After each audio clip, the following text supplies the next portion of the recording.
పవన్ కళ్యాణ్ ఇందులో ఈ ప్రభుత్వంలో పార్ట్నర్గా ఉన్నాడు, ఇంపార్టెంట్ పార్ట్నర్గా ఉన్నాడు.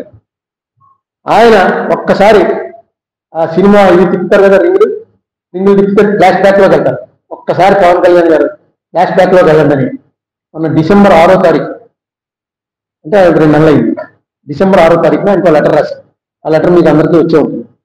వెంటనే మీకు పంపాను, 2 రోజులు ఆగి దుర్గేష్కి చెప్పాను, ఇదో లెటర్ పంపుతున్నాను, ఈ పవన్ కళ్యాణ్ గారు ఆయన మామూలుగా ఇలాంటి లెటర్లు బోల్డ్ వస్తుంటాయని పక్కన మారేస్తాడేమో అని దుర్గేష్కి ఒక కాపీ పంపించాను.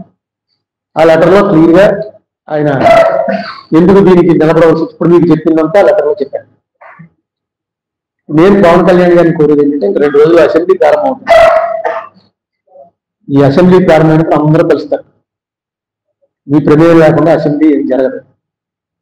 ఖచ్చితంగా ఆ రోజున మనం ఏమనుకున్నాం, ఏపీ రీఆర్గనైజేషన్ చేయటం పార్లమెంట్ లోక్సభలో మనకు జరిగినటువంటి తీవ్రమైన అవమానం. ఎందుకంటే మీరందరూ ఎంత ఉద్యమం చేశారో మీకు తెలుసు, మీరే సాక్షి. అన్ని పేపర్లు, అన్ని టీవీ ఛానల్స్, అన్ని కాలేజీలు, అన్ని స్కూళ్ళు, ఎన్జిఓలు, లాయర్లు, మేము పొలిటీషియన్స్ మాకైతే రోజు మాకు చేత్కారాలు, బూతులు తిట్టించుకోవడాలు. ఇంత జరిగిన తర్వాత అయిపోయింది, 1 నిమిషంలో తలుపు మూసి అయిపోయింది కొండంటే మళ్ళీ నోరెత్తేవాడు లేకుండా పోయిందంటే ఇంక స్టేట్కి ఎవడన్నా ఎందుకు చేస్తాడు? మనం నిలదీయడం, ఈవేళ కొట్టుకోవడాలు, తిట్టుకోవడాలు, బూతులు తిట్టుకోవడాలు ఏ ఒక్కలే పాయింట్ ఉంటే ఇది వదలరా, నిలదీస్తారంటే ఎంతకాలం అయినా సరే దీన్ని వదలరు అనేటువంటిది ఒక వెళ్ళాలి. ఒక ఆంధ్రాలో కూడా మొగాడు ఉన్నాడురా, ఇదిగో వచ్చాడు పవన్ కళ్యాణ్. జగన్మోహన్ రెడ్డి టైంలో అవ్వలేదు, చంద్రబాబు నాయుడు గారి టైంలో అవ్వలేదు. పవన్ కళ్యాణ్ వచ్చేటప్పటికి దీని మీద వెంటనే స్టార్ట్ అయింది యాక్టివిటీ. కేంద్రం మీకు బీజేపీ కూడా మీతో పార్ట్నర్. ముందు దాంట్లో యాక్టివిటీ ఇవ్వనండి, లీగల్గా వేసి తీరాలి. నా కెపాసిటీ సరిపోతా. ఇక్కడ నా పాత్రలో ఎవడన్నా పెద్ద ఏ కపిల్ సిబల్ లాంటి వాడు, మీ సిద్ధార్థ లోబరా లాంటి వాడు, మనం వచ్చినటువంటి ముగ్గురు రాతకి లాంటి వాడు ఉంటే కోర్టును బట్టి కడిగేస్తారండి. మనం ఏంటంటే కోర్టులో పద్ధతి, అదే ఆ పద్ధతి మారాలి కూడాను. సీనియర్ అడ్వకేట్ ఇస్తేనే టైం ఇస్తారు, చిన్న వాళ్ళకి టైం ఇవ్వరు. అందుకే నేనేదో మాజీ ఎంపీని అది ఉంది కాబట్టి పక్కన కోర్టులో అందరికీ తెలిసినవాడు, బాగా ప్రాక్టీస్ ఉన్నవాడు, అల్లంకి రమేష్ వాళ్ళ బ్యాచ్, అతనితో పెద్ద ఫర్ము, అందులో 7-8 అడ్వకేట్లు. నేను వెళ్ళినప్పుడల్లా వాళ్ళందరూ వచ్చి నిలబడతారు. దీంతో మనం మాత్రం ఈ మాత్రమే ఉంటున్నారు అన్నమాట. లేకపోతే అవసరాలు అదే ఆంధ్ర గవర్నమెంట్ కరెక్ట్గా పెట్టిందనుకోండి మనిషిని, సరైన అడ్వకేట్ అన్నానండి. ఇది 2014లో వేసిన దాని మీద ఇప్పటివరకు అది విచారణే లేదా?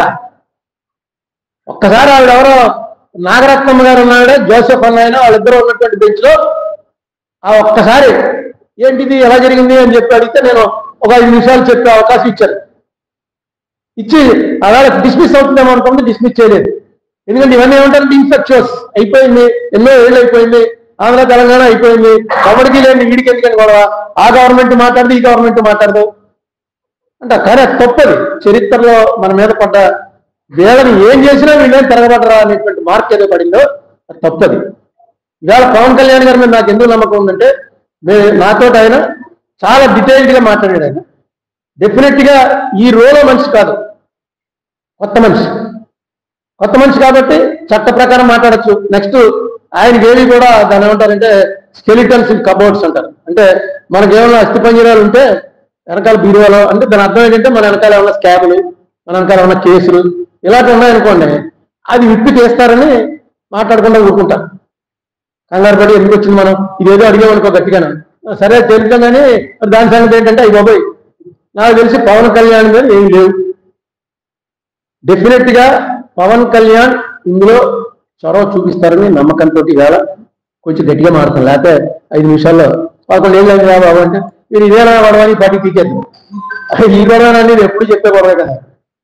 కానీ పవన్ కళ్యాణ్ గారు ఖచ్చితంగా, ఎందుకంటే ఇప్పుడు బీజేపీ వాళ్ళు కూడా ఏమంటారు లేదు, బీజేపీ వాళ్ళే ఎక్కువగా ఈ 10-11 ఏళ్లలో జరిగింది తప్పు అని ఎక్కువగా పార్లమెంట్లో చెప్పింది బీజేపీ వాళ్ళు.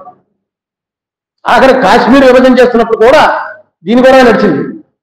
కాశ్మీర్ విభజన ఇదిగో చర్చ చేస్తున్నాం, మీరు ఎక్కడ చర్చ చేశారు, ఇదిగో ఓటింగ్ పెడుతున్నాం, మీరు ఎక్కడ ఓటింగ్ పెట్టారు అని ప్రతి దాంట్లో ఆంధ్ర ఎలా చేశారు, ఎవడిచ్చాడు మీకు ఆ కాన్స్టిట్యూషన్ రైట్, మమ్మల్ని అడుగుతారా మీరు అని ప్రతి దానికి రాజ్యసభ, లోక్సభ, మోడీ, అమిత్ షా ఇన్నిసార్లు అన్నా కూడా మనం దాని మీద చర్చ అడగాలి పార్లమెంట్లో, కోర్టులో ఎప్పుడెట్ వేయాలి. వేయకపోతే మీ తరఫున వచ్చే పెద్ద ప్లేయర్ గట్టిగా చెప్పాలి. ఇప్పుడు ఎవడైనా పెద్ద అడ్వకేట్ ఒకటి మీరు పెట్టేటప్పటికే అసలు ఒక మూమెంట్ వస్తుంది. ఇది చంద్రబాబు నాయుడు గారు వ్యతిరేకమండి జరగదండి అనడానికి ఆయన కాదు, నాతోటి మాట్లాడాడు ఆయన పర్సనల్ గా. చంద్రబాబు నాయుడు వ్యతిరేకం, నేను జగన్ తోటి మాట్లాడలేదు తప్ప చంద్రబాబు నాయుడు గారు ముఖ్యమంత్రిగా ఉన్నప్పుడు మాట్లాడాను, పవన్ కళ్యాణ్ గారితో మాట్లాడాను, కేసీఆర్ గారు ముఖ్యమంత్రిగా ఉన్నప్పుడు మాట్లాడాను, ఒక్క జగన్మోహన్ రెడ్డి ముఖ్యమంత్రిగా ఉన్నప్పుడు మాట్లాడలేదు. రాష్ట్రంలో అంశాల మీదే ప్రశ్నించినప్పుడు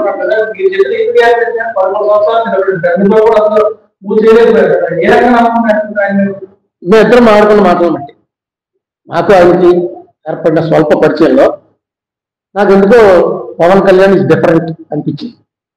ఏం లేదనుకోండి, ఇప్పుడు ఈ ప్రశ్న తర్వాత కూడా డిఫరెంట్ కాదు అనిపిస్తుంది. అదేముంది పెద్ద. పవన్ కళ్యాణ్ కేంద్ర ప్రభుత్వం చేత ఎఫిడేవిట్ వేయించాలి, రాష్ట్ర ప్రభుత్వంలో అడ్వకేట్ జగన్మోహన్ రెడ్డి వేసిన ఎఫిడేవిట్ ఏదైతే ఉందో ఎఫిడేవిట్ చాలా విపులంగా డీటెయిల్ గా వేసాడు. ఆ ఎఫిడేవిట్ కి సపోర్ట్ చేయండి. ఇప్పుడు అదేదో కరెంటు కొనుగోలులో జగన్మోహన్ రెడ్డికి 2,000-3,000 కోట్లు అన్యాయం వచ్చిందా? పేపర్లో వచ్చింది కదా, 2,000 కోట్లు అమెరికా ఆదాని ఇచ్చేశాడు, అంతా మోసం చేశాడు. ఇవాళ అందులో చుట్టుగా అవుతున్నారా? అవుతుందా ప్రభుత్వం? ఎందుకు అవ్వట్లేదు? ఆ పాత ప్రభుత్వం చేసినటువంటి దాంట్లో డైరెక్ట్ గా కరప్షన్ ఉంటే వెంటనే అవ్వాలి, ఇల్లీగల్ గా జరిగిన దాన్ని వెంటనే అవ్వచ్చు. లేదంటే 2,700 కోట్లు ఇవాళ చూశారు పేపర్లో, 2,700 కోట్లు ఫైన్ కట్టాలి కాబట్టి దాన్ని కంటిన్యూ చేస్తున్నారు. అంటే ఆ లంచాలు దిగేసి రాష్ట్రానికి 1,00,000 కోట్లు నష్టం వచ్చేది కూడా రద్దు చేసుకోవడానికి లేకపోతే ఇక రాష్ట్ర ప్రభుత్వాలు ఎందుకు? అయినా అది ఎందుకు కంటిన్యూ చేస్తున్నారు? ఏవో legal implications ఉండుంటాయి, business implications.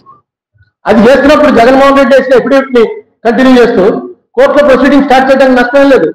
Jagan చెప్పినవన్నీ మేము వ్యతిరేకంగా అంతల వేసింది ఆల్రెడీ రాష్ట్ర ప్రభుత్వం పార్టీ అయింది, వేసింది. ఇప్పుడు మీరు దాన్ని ఇంకా సమర్థవంతంగా తీసుకెళ్ళండి ముందుకి. నేను చంద్రబాబు నాయుడు గారు ప్రభుత్వం ఒకటి వచ్చుంటే నేను అడగకపోదు, ఎందుకంటే ఆయన అడగడం అయింది, ఆయన ఒప్పుకోవడం జరిగింది. ఏమున్నాయో ఇబ్బందులు ప్రభుత్వాలు నడపడంలో, సంకీర్ణ ప్రభుత్వం అక్కడ సెంటర్లో ఏ ఇబ్బందులు ఉన్నాయో మనమేమో ఉంటే ప్రెస్ మీట్ పెట్టి చెప్తూ ఉంటాం, దానివల్ల వచ్చే నష్టాలు ఏమున్నాయో. కానీ ఈవేళ ఆయన ఒప్పుకున్న విషయం, ఆయన మీద ఆధారపడి ఉన్నటువంటి ప్రభుత్వం అక్కడ ఇంతకన్నా మంచి అవకాశం ఆంధ్ర రాష్ట్ర ప్రజలకి ఇంకెప్పుడు రాదు. ఇది ఒక్కటే కాదు, మన మీద ఆధారపడి కేంద్రంలో ప్రభుత్వం ఉండడం, అక్కడ ఉన్నటువంటి ప్రభుత్వం ఏ నష్టం లేదు ఇప్పుడు మనం చెప్పిన పని చేస్తే.